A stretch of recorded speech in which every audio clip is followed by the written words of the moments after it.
time, and the rush is a bit, right? We don't finish it tonight, we'll finish it tonight. There are generally three ways in which we can discover that there is some form of conflict. Number one, we realize that we hold something against another, or we realize that another holds something against us, or we can discover that we are being drawn into a conflict by others. And some people who was tricky like that. They start talking and stuff, but you don't even know what's happening. Your name calling, Judy say this, Judy do this, and you know what's going on. It exists, see, conflict exists because we are sinners. Seekers of self-interest in rebellion against God's ways. That's why the conflict will happen. And we live in a fallen world. But because it exists, it must be brought under control through the power of Jesus Christ. How does it happen? It's right in the scripture we go, you see right now. These conflict in the Bible and in the life of Christ, God has given us instructions on how to deal with conflict so He will be glorified. Hear that? Romans 8 and verse 20, it deals with again, even sinful things can be turned to God's glory when we deal with it according to His will. And now He has drawn us into some things for reason, for experience. Because as a young man in West End, I could say I met at voice. This young man into this young girl, just 16, Judy, just coming out of school. You know, the 16-year-old walking to school, big red, key on the neck. But it looked too good, it distasteful. So we approached the brother, and the father, and the mother. That straight and stay out of our business. I said, fine, no problem. Afterwards, a year later, they got married. 16 years later, the same child we got married with.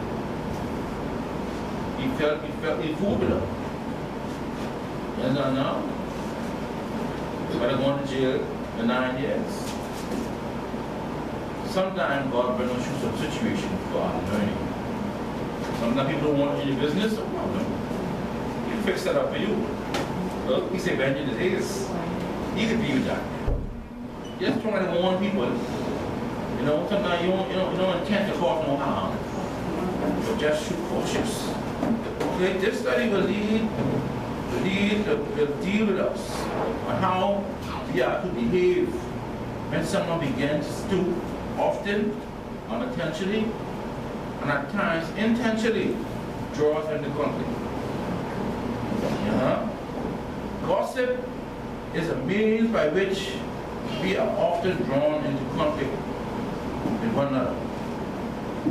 We need to know that it is and how to deal with it biblically.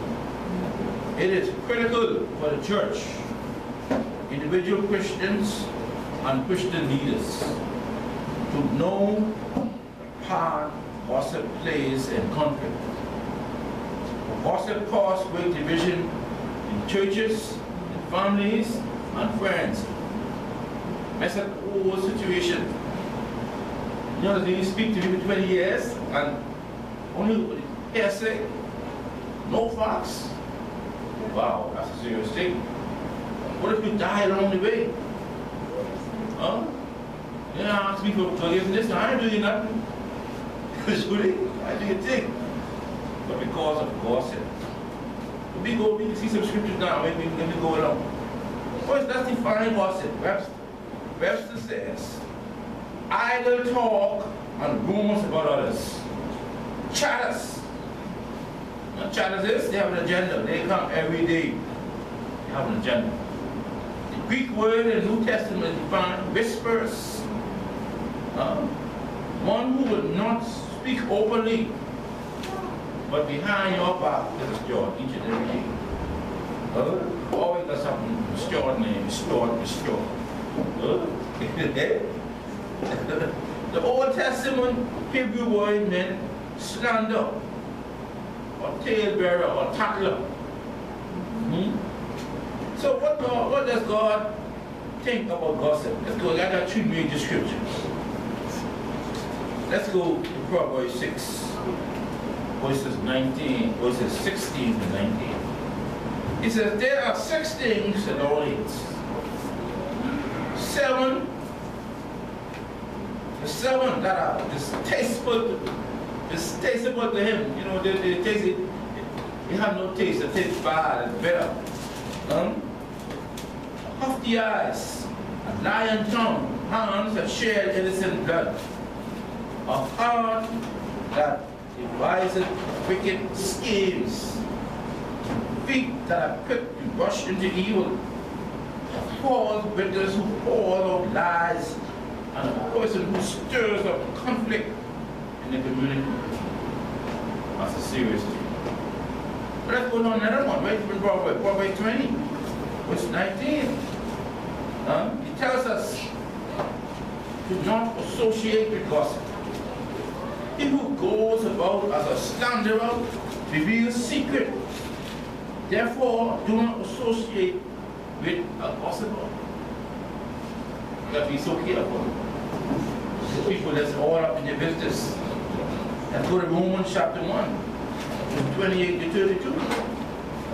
It said, God lists gossip alongside people who do not acknowledge God. Some people just don't, they don't know nothing to do with God.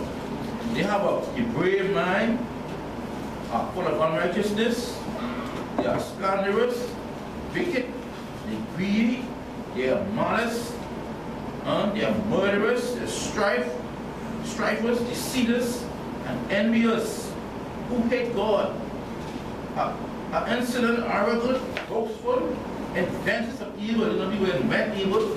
That's the devil. They go about doing all kind of wrong. Disobedient to parents, without understanding. That's what we talked about last week. Without understanding, that's why the problems around us. Untrustworthy, unloving, unmerciful, and people who do such things. That's why gossip is so rampant in the church. In short, God hates gossip.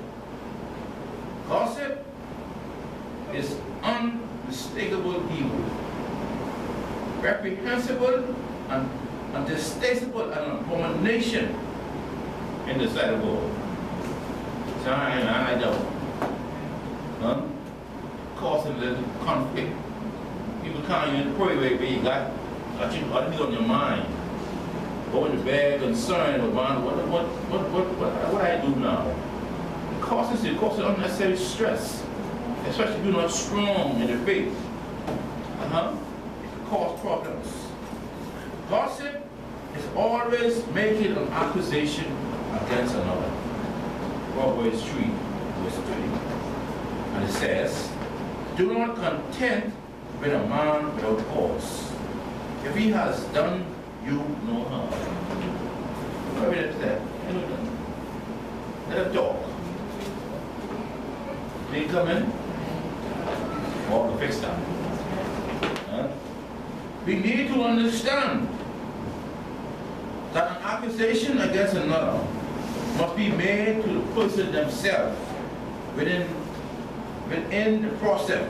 In Matthew 18, verse 12 and 13. That's where the foundation of how Jesus said we must deal with situations. There are quarrels and problems in the church. Call for the elders among them. Sit down and we'll talk about this. Out of 2 or 3 witnesses, let every word be established. Just at the court of law. Sit down and talk about right business the best way you could. Although, he said, wherever possible, live peaceably. With Ben, because it ain't possible at sometimes. You try your best to reach out to people. Gossip, reveal things God would rather us to keep secret. Well, let's go to Proverbs. Proverbs 11, verse 13 again. It says, he who goes, you must hold on. He who goes about, again, he also reveals things God has said. He would rather keep secret. He who goes about as a talebearer reveals secrets, but he who is trustworthy conceals the matter. And yeah, there's a situation between me and murder. Shouldn't go no further than that. Huh? Let us stay right here. So, one cause no stress, no one else. Gossip is just an outlet for hatred. Proverbs 10:12 says, hatred stirs up strife, but love covers what? All transgressions. First of all, gossip causes division. Proverbs 12, verse 18 says, there is one who speaks rashly, like the thrust of a sword, but the tongue of the wise brings healing. When you see things happening, they try to bring peace. Try your best. That's the hard-headed individual. People are hard-headed. That's why you see we have a lot of violence around. Just do back. You do this to my brother. You do this to my brother. So that's why you see the crime is so high. You understand? So let's go further. Proverbs 16 and verse 28. It says, a perverse man spreads strife, and a slanderer separates intimate friends. All these years, doing with his good friends. Huh? Jerry come right along, come say the garbage. Boom. Friendship gone. What happened, Judy? Judy asked the same question for his and then when you really get to the bottom of the story. Yes. Lies.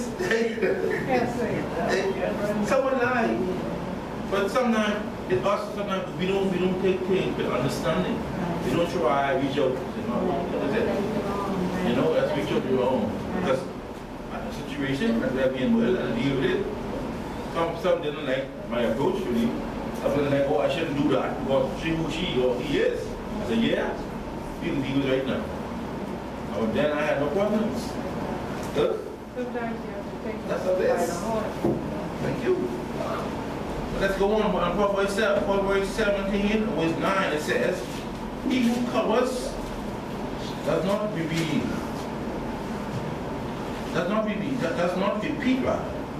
a transgression promotes love. But he who repeats a matter separates. Same thing together, friends. But let's go on. Gossip causes offenses. It will separate because the one who gossips must now justify and defend their sin of gossip, prevent them from dealing with one another's sins in their lives. The victim of gossip gets angry. I know sometimes we feel it. And bitter. And senses having been wrong, but I can get you back for this. Which prevents them from receiving warning about areas of their life, which may need change. Sometimes we may do something that's cause a person to start talking. That don't justify them gossiping. Sometimes because we can look at it too. Each person becomes, as it's shown in Proverbs 18 and 19, a brother offended is harder to be won than a strong city. The contentiousness are like the bars of the castle. I read this to bring me into the church. Church hurt.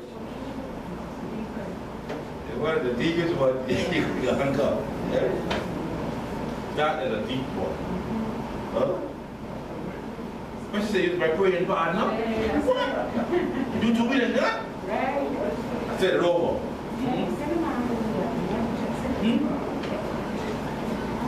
So, gossip keeps conflict going. And it keeps peace away from us. Proverbs 26, take everybody through the Proverbs. That's all the studies it is. Proverbs 26 and 20. And it says, for lack of wood, the fire goes out, right?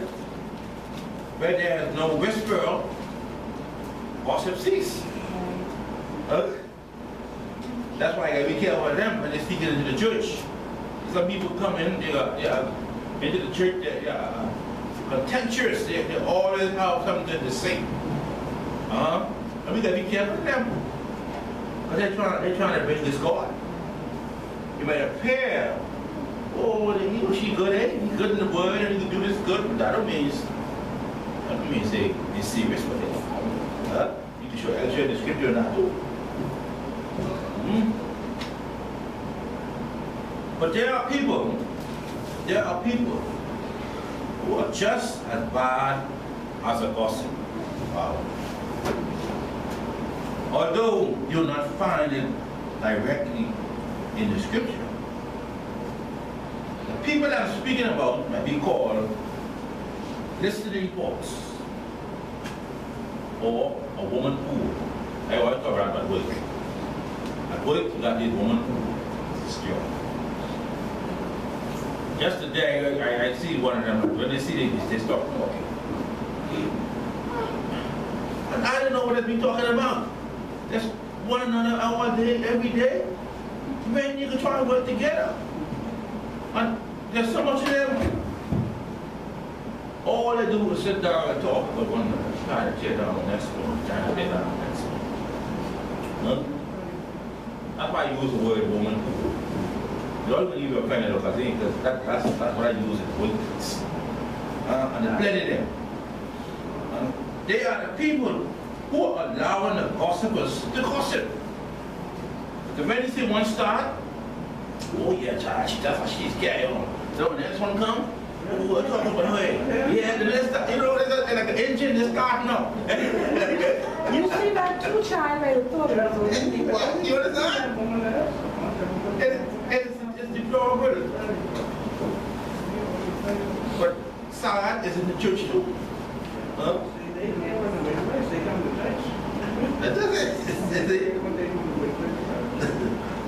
They can terminate gossip and lessen its negative impact if they know how to. Recognize most of the people they know how. It's not their nature. Huh? So that's important. See, some people say that I'm afraid that they are being used big time. We're using them every day. They're talking us, going off and see what she's doing. Or see what she did today. You come tell me that's what the boss. Problems. Huh? There are other people just as bad as a gossip, although again, find no scripture on it. They will be called rejectors or possible contenders or condemners rather. There are people who allow gossip to separate them from another person, or as a result of gossip, dealing unrighteously with another person. Get a word, dealing unrighteously, because there are sometimes situation happens if you deal it right away in a right spirit. If you don't deal right away, fire burning. Someone come in there and add more wood to it. That going and that big and big and then that big fire, you can't know that. That's important. They choose sides without knowledge. You know, I come Jew side, Judy Rowe, and I come to Judy side. And Judy, I don't know the style I was around about. The trouble, and that's what happens among us. They also must know how to recognize gossip and deal with the gossiper. They don't